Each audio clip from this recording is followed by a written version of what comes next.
हैं रामपुर गांव की, जहां के मर्द महिलाओं को हमेशा नीचा दिखाने की कोशिश में रहते। अरे अभी तक खाना नहीं आया, क्या मुझे एक और शादी करने की जरूरत है? नहीं जी नहीं, ऐसा मत करना, वरना मैं कहाँ जाऊंगी। खाना लेकर मैं अभी आई जी। गांव की पंचायत में भी फैसले हमेशा औरतों के खिलाफ ही रहते। मैं जो फैसला सुनाता हूँ वो भगवान की आज्ञा होती है।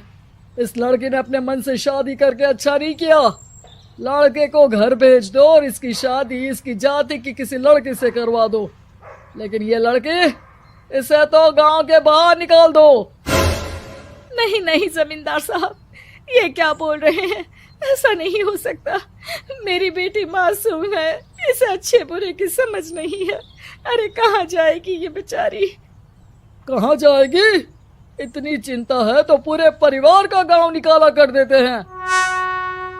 बेचारे पूरे बसे बसाए परिवार को गांव छोड़ना पड़ता है। चाहे जो हो, अगर बेटियों को कंट्रोल नहीं कर सकते तो गांव में रहने का कोई मतलब नहीं है। यहाँ औरतों को दब कर रहना होगा। कोई भी अपने हिसाब से कुछ नहीं कर सकता, सब ईश्वर की मर्जी से ही होगा। तभी गांव का एक आदमी दौड़ा दौड़ा आता है। सरपंच साहब, जमींदार साहब, वो कालिया है ना, उसकी बेटी पढ़ने के लिए शहर जा रही है। अच्छा, ये कब हो गया? और कालिया की हिम्मत कैसे हो गई ऐसा करने की? लेकर आओ उसे और उसकी बेटी को। बस फिर क्या था, हाजिर हो जाते हैं कालिया और उसकी बेटी सरपंच के सामने। अरे कालिया, ये क्या सुनने में आ रहा है? बेटी को इंजीनियर बना रहा है तू?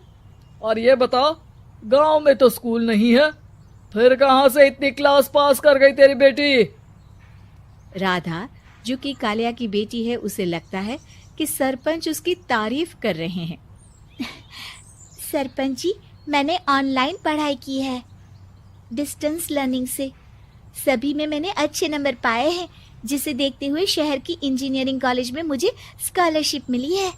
वाह जी वाह, क्या होती है ये? पहले तो ये बताओ, फिर आगे की बात करते हैं। पूरा गांव राधा की बात सुन रहा था और राधा बोलती जा रही थी। तो ऐसे मैं फ्री में एक अच्छी शिक्षा लेकर गांव में जो कुछ परेशानियां हैं, जैसे बिजली, पानी और इंटरनेट जैसी समस्याओं के लिए काम करूंगी। मैं गांव को शहर से जोड़ने के लिए पुल का निर्माण करवाने का प्रस्ताव रखूंगी। मुझे पूरी उम्मीद है कि जल्द ही हमारा गांव भी तरक्की की राह पर चल पड़ेगा। राधा की बात सुनकर सारे गांव वाले ताली बजाने लगते हैं। सरपंच को समझ नहीं आता कि वो क्या करे।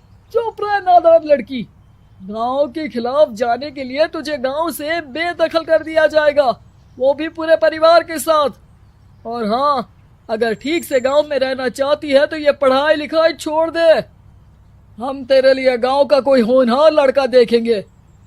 तभी गांव का एक आदमी बोल पड़ता है।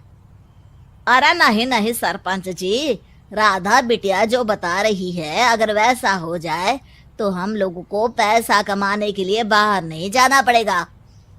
हाँ जी, और ना ही कोसों दूर पानी के लिए भटकना पड़ेगा। हमारे बच्चे भी अच्छी पढ़ाई कर सकेंगे और आगे बढ़ेंगे, ना कि हमारी तरह खेती करते बैठेंगे। क्यों गांव वालों, राधा बिटिया का साथ देना चाहिए ना। सरपंच देखता है कि गांव राधा के साथ है तो वो चुप हो जाता है। वो घर आकर अपने सलाहकार से बात करता है, जो बहुत ही चालाक किस्म का इंसान होता है। अरे सरपंच साहब, आपको बहुत ही होशियारी से काम लेना पड़ेगा। एक बार गांव तरक्की कर गया, यहाँ के बालक पढ़ लिए तो कोई ना पूछेगा आपको। और फिर ये जो बेटा और बेटी है ना आपके, इनको भी आम लोगों की तरह ही जीवन जीना होगा। हाँ, लेकिन करे तो क्या करे? वो ना आप मुझ पर छोड़ दीजिए, बस मैं जैसा बोलूं करते जाइए। अगले रोज सुबह जब गांव वाले सोकर उठते हैं तो राधा के घर के बाहर और साथ ही वो लोग जिन्होंने राधा का सपोर्ट किया था, उनके घर के आगे लाल रंग से कल आऊंगी लिखा होता है। कल आऊंगी, ये क्या होता है? अरे यह तो खून से लिखा है, लगता है कोई भूत प्रेत या चुड़ैल का साया है। चलो सरपंच जी के पास चलते हैं। सभी सरपंच के पास जाकर उसे सारी बात बताते हैं। अरे ये तो बड़ी मुश्किल की बात है। चलो मैं एक बाबा को जानता हूँ, उन्हें बुला लेता हूँ। सरपंच बाबा को लेकर गांव के घर के बाहर जाता है। ओहो, तो ये वो चुड़ैल है जो उन लोगों को निशाना बनाते हैं जो गांव को बदलने का सपना देखते हैं। वो गांव को ऐसे ही संपन्न देखना चाहती है, वो नहीं चाहती कि कोई बाहरी यहाँ का कायाकल्प करे। क्या तुम लोगों में से किसी ने गांव को बदलने की सोच रखी है? तभी राधा की माँ रोते रोते आती है। मेरी राधा घर से गायब हो गई है। अरे कोई तो बचाओ, मेरी बच्ची कहाँ गई?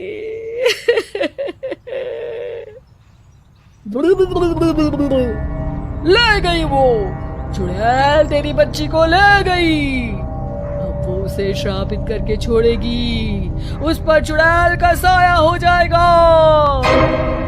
तभी बुरी सी हालत में राधा भी वहाँ आ जाती है। उसके बाल चुड़ैल की तरह फैले होते हैं और कपड़ों में खून लगा होता है। सभी राधा को देखकर डर जाते हैं। माँ, पता नहीं मुझे कौन उठा कर ले गया था। अरे दूर हो जा चुड़ैल, अब हम लोग इस गांव में नहीं रुकेंगे। अरे कैसे बातें कर रहे हैं आप? कल तो आप मेरे भरोसे गांव का हुलिया बदलने, अपने बच्चों को पढ़ाने और तरक्की उन्नति की बात कर रहे थे, तो आज क्या हो गया आपको? ये फिर तुम लोगों को बहकाएगी। ये चुड़ैल गांव में आ चुकी है, ऐसे ही ये तुम्हारे घर के बच्चों को भी ले जाएगी। गांव वाले राधा को गांव से बाहर निकाल देते हैं। उसके माँ बाप रोते रहते हैं, लेकिन गांव वाले नहीं मानते। मैं भी अपनी बहन के साथ गांव के बाहर रहूंगा, लेकिन वो पढ़ाई नहीं छोड़ेगी। वहीं सरपंच के घर पर सलाहकार कहता है। देखा, सांप भी मर गया और लाठी भी नहीं टूटी। लेकिन अगले ही दिन सरपंच के घर के बाहर भी वही शब्द लिखे होते हैं और फिर सरपंच की बीवी कहती है, हमारी बेटी को किसी ने अगवा कर लिया है। तभी राधा का भाई वहां आ जाता है। अरे गांव वालों, मैंने सरपंच जी की बेटी को देखा था। वो चुड़ैल उसे उठाकर ले जा रही थी। अरे क्या मजाक कर रहे हो? नहीं नहीं सरपंच जी, आप नहीं जानते। वो चुड़ैल अब आपकी बेटी में आ जाएगी, जैसे राधा के अंदर आ गई थी। तभी सरपंच की बेटी वैसी ही हालत में वहां आती है जैसे राधा आई थी। पापा, पता नहीं कैसे मैं गायब हो गई थी। चुड़ैल, इसके अंदर भी चुड़ैल का साया है, मारो इसे। अरे नहीं नहीं, इसे भी राधा के पास गांव के बाहर ही भेज दो। अरे चुप रहो, मेरी बेटी कहीं नहीं जाएगी और चुड़ैल वुड़ैल कुछ नहीं होता है। अरे कैसे बात कर रहे हो सरपंच जी?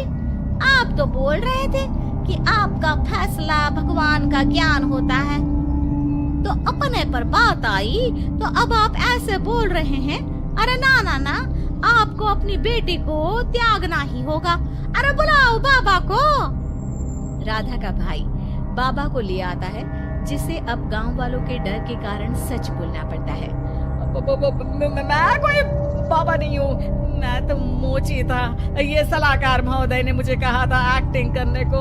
अब वो मुझे पैसे देने वाले हैं। अब मुझे माफ कर दो। गलती हो गई, मुझे माफ कर दो। तभी वहां राधा आ जाती है। देखा सरपंच जी, जब गांव के बच्चे साक्षर होंगे तो आप जैसे लोगों की चालाकी नहीं चलेगी।